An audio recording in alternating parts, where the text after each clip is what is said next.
E você não vai fazer a boca do Dindo? O Dindo vai ficar sem boca? Olha a boca. A boca depois... Aonde tá a boca? Aqui, ó.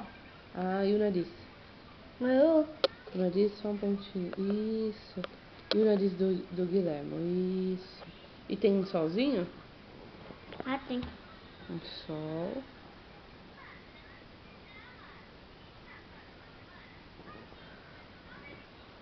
Então, o sol ele brilha muito. Ele brilha muito? Entendi. Olha que sol bonito. E agora vamos pintar? E depois você vai mandar como pro Dindo? Vou quebrar aqui. E como que você vai mandar essa mensagem pro Dindo? Você tá escrevendo o que aí?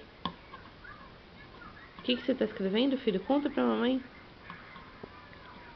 Te amo, Dinho. Como é que você tá escrevendo? Te amo, Dinho. Ah. Tudo isso daí tá escrito te amo, Dindo? É? Tá ótimo, filho.